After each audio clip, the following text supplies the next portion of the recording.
इस छोटे से वीडियो में हम यह जानने का प्रयास करेंगे कि ये पर्यावरण का अर्थ क्या होता है, मीनिंग ऑफ इन्वायरमेंट।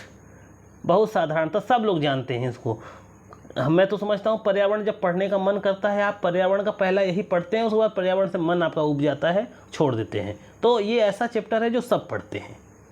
आइए देखते हैं पर्यावरण का मतलब क्या होता है। बहुत साधारण और सामान्य लोग जैसे पर्यावरण को पढ़ के समझ लेते हैं, उसी तरीके से हम यहाँ पढ़ करके आपको समझाएंगे। पर्यावरण आप जान ही रहे हैं, ये जो पर्यावरण है ये दो शब्दों से मिलकर बना है, परि और आवरण। परि का मतलब है चारों तरफ, आवरण मतलब घेरा, यानी चारों तरफ का घेरा हमारा क्या कहलाता है, पर्यावरण। अब दिमाग में आपके स्वाभाविक रूप से उठ जाना चाहिए कि हमको चारों तरफ से क्या घेरा हुआ है। अच्छा, जब मैं कोचिंग पढ़ाता था कोविड काल के पहले, कोविड ने तो सब बिगाड़ दिया दोस्तों, जब मैं कोविड काल के पहले कोचिंग पढ़ाता था तो जब पर्यावरण में पढ़ाया तो पूछता था पर्यावरण मतलब चारों तरफ का घेरा, तो आपको चारों तरफ से क्या घेरा है, आपके दिमाग में क्या आता है। कुछ लड़के कहते थे हमको चिंता घेरा हुआ है, ठीक है, हमको परेशानियों ने घेरा हुआ है। यहाँ उसकी बात नहीं हो रही है। पर्यावरण के संदर्भ में जब आप अपने घर से निकलते हैं तो क्या देखते हैं कि आपको क्या घेरा है। तो आप कभी कभी देखते हैं कि कुछ जंतु जानवर ये दिखाई देते हैं, इन लोगों ने हमको घेरा है। कुछ पेड़ पौधे वनस्पतियाँ दिखाई देती हैं, इन लोगों ने हमको घेर रखा है। कहीं हम पहाड़ पत्थर ये सब देखते हैं, यानी स्थलमंडल के भाग हैं, इन सब ने हमको घेर रखा है। हम देखते हैं नदियाँ हैं, जल हैं, तालाब हैं, इन सब ने हमको घेर रखा है। वायुमंडल है, गैसें हैं, ये सब हमको घेर रखी हैं।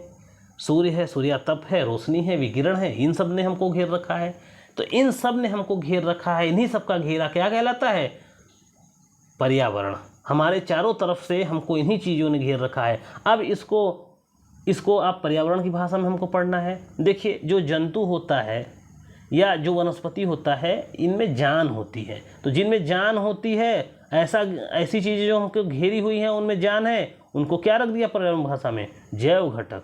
ऐसे चीज़ों को जैव घटक, जिसमें जान है जैव घटक रख दिया, और जिसमें जान नहीं है, स्थलमंडल, जलमंडल, वायुमंडल, सूर्यातप, इन सबको किस में रख दिया। यानी हमको पर्यावरण के जो घेरे हैं, जो हमको चारों तरफ से घेरे हुए हैं, इनको वैज्ञानिक ढंग से वर्गीकरण कर दिया। कुछ जैव घटक हैं, कुछ अजैव घटक हैं। यानी एक लाइन में आप कह सकते हैं क्या, कि हमें चारों ओर से घेरे हुए जैव तथा अजैव घटकों का आवरण ही क्या कहलाता है, पर्यावरण कहलाता है। हमको चारों तरफ से घेरा हुआ जो जैव घटक और अजैव घटकों का आवरण है, वही क्या है, पर्यावरण है।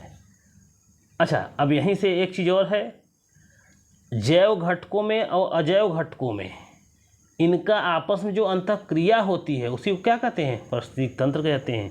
ठीक है, ये तो अभी बाद का विषय, अभी तो पर्यावरण का मामला है हमारा। तो पर्यावरण का मतलब जैव घटकों और अजैव घटकों, यानी जंतु, वनस्पति, स्थलमंडल, जलमंडल, वायुमंडल, सूर्यातप। आप इसको तोड़ सकते हैं, जंतु ने कौन कौन से जंतु आपको घेरे हैं, कौन कौन से वनस्पति घेरे हैं, बड़ी लंबी लिस्ट हो सकती है। तो इसको बड़े मोटे तौर पर यहाँ समझाया गया है। तो आपको संभवतः पर्यावरण का मतलब समझ में आ गया होगा।